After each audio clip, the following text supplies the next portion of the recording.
Ya, pemirsa, perdagangan saham di Bursa Efek Indonesia baru saja berakhir. Kita akan membahasnya bersama analis Henan Putirai Sekuritas. Untuk membahas bagaimana pergerakan IHSG sepanjang hari ini, kita sudah terhubung bersama Liza Kamelia Suryanata, analis Henan Putirai Sekuritas.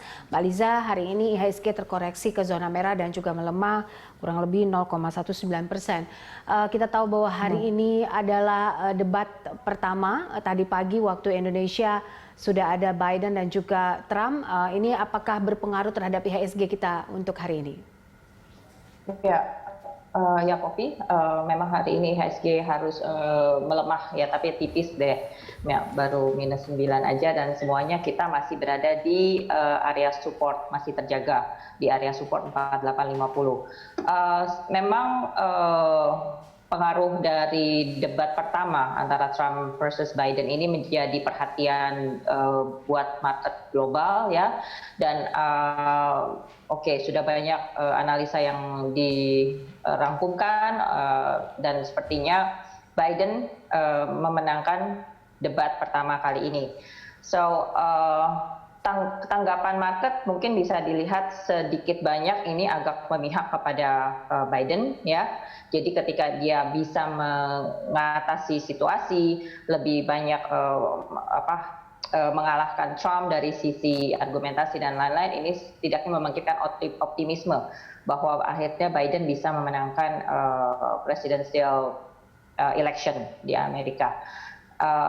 Kita juga perlu perhatikan bahwa bursa Eropa setidaknya ini ada sedikit secerca harapan gitu ya, mulai menghijau, dan Dow Food-nya juga mulai melunak. Mudah-mudahan ini juga tercermin pada bursa global nanti malam, sehingga bisa memberikan kita another positive sentiment untuk esok hari.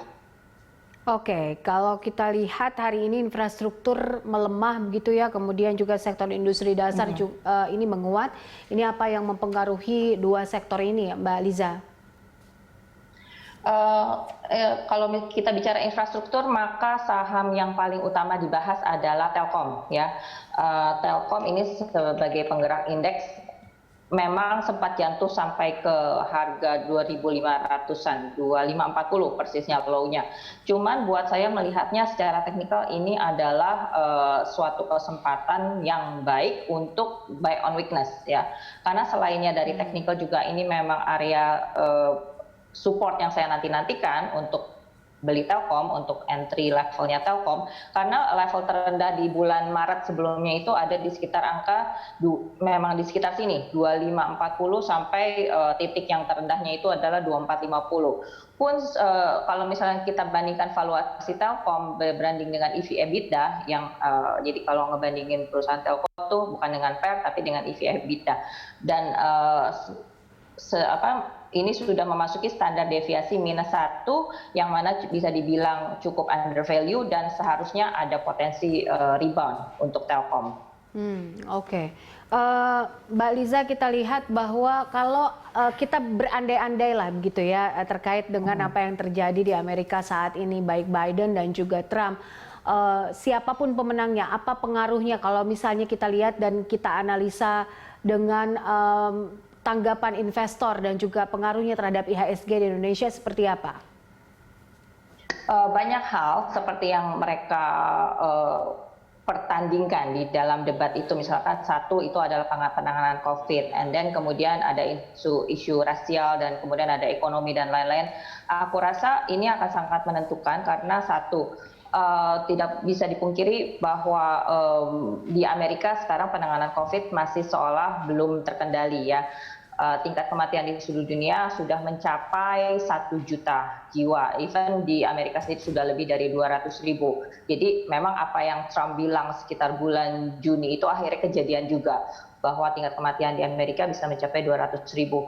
Di situ mereka misalkan mereka ada perdebatan di situ ya, bahwa penanganan COVID oleh Trump itu dinilai terlambat. Nah, kemudian juga di sisi ekonomi ini mungkin akan membuahkan pandangan yang berbeda pada trade war ya, pada nanti kalau misalnya COVID ini sudah berhasil diatasi, kemudian perdagangan dunia ini berjalan lagi seperti biasa, di situ akan dilihat bagaimana pandangan berikutnya mengenai trade war ini.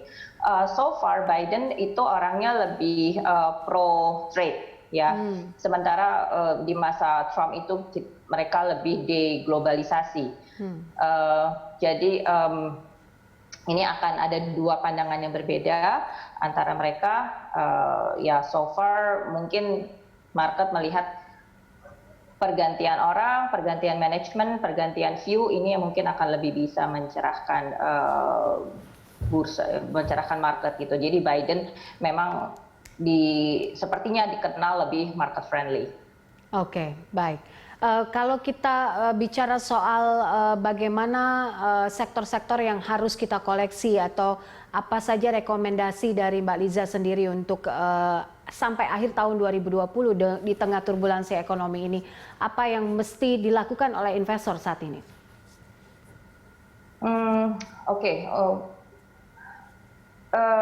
This is like a tough questions juga ya, karena jujur market volatilitas ini masih akan tinggi dalam beberapa waktu ke depan.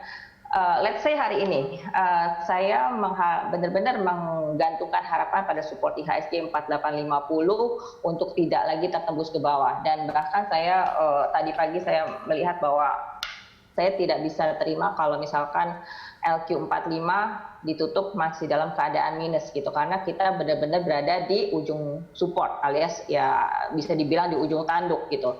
Karena kalau misalkan saham-saham index mover ini atau blue chips itu yang kebanyakan sudah berada di area support hari ini masih harus melemah juga, ya saya khawatir efeknya ke IHSG nanti akhir tahun kita nggak bisa sampai 5.300 gitu seperti yang proyeksi awal, karena sekarang aja kita tampaknya ngos-ngosan untuk bisa sampai lagi ke 5.000.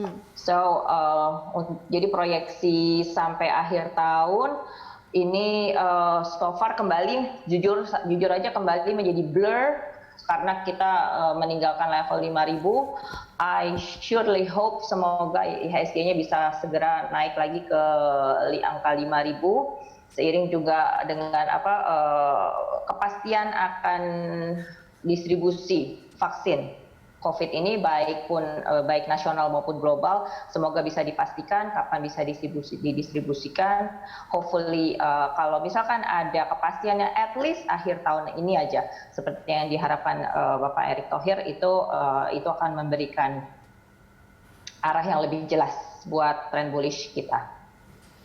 Oke, baik. Untuk sektor-sektor yang bisa dikoleksi mungkin saat ini dalam trading jangka pendek apa yang mungkin tidak terdisrupsi oleh pandemi sementara waktu? Untuk trading jangka pendek, melihat kesempatan yang tadi saya bilang hari ini, harusnya kita berani beli Telkom. Telkom di harga sekitar 2.500-an itu tadi, 2540 terendah, closingnya di 2560 ya kalau nggak salah. Ini masih merupakan area support dan dekat juga dengan titik terendah sebelumnya bulan Maret itu. Boleh mulai dikoleksi. Kemudian kita kembali ke banking ini karena menjadi tulang punggung buat IHSG. Ya maybe BCA kalau misalkan dia harus kembali lagi ke level terendah sebelumnya di sekitar 27.000, ini juga boleh untuk spekulatif buy, walaupun saya sarankan belinya juga bertahap ya. Terus jangan lupakan juga BRI juga kemarin menguji support 3.000. Nah, hari ini juga kembali lagi ke dekat-dekat situ. So far dari sisi indikator RSI-nya ini slightly positive divergence, jadi bisa kita gunakan untuk spekulatif buy lagi, walaupun masih saya sarankan untuk belinya maksimal 30% aja money management wise. Oke, baik. Mbak Liza, mungkin untuk besok prediksinya untuk level support dan juga resisten kita seperti apa? Penutupan hari ini 4870 ya, well what can I say, walaupun udah lumayan bagus juga sih, nggak jebol 4850 ya, tapi masih belum memberikan ketenangan batin gitu untuk terjaminnya tidak terjadi tren bearish pada IHSG. Namun untuk besok supportnya kembali kita harus menekankan 4850 lagi, dan resistennya nah kalau bisa ditutup di atas 4950 atau angka bulat 5000 itu akan lebih bagus, baru kita bisa menatap hari depan dengan lebih tenang. Oke, baik. Terima kasih Mbak Liza untuk analisanya dan juga waktunya bersama kami hari ini.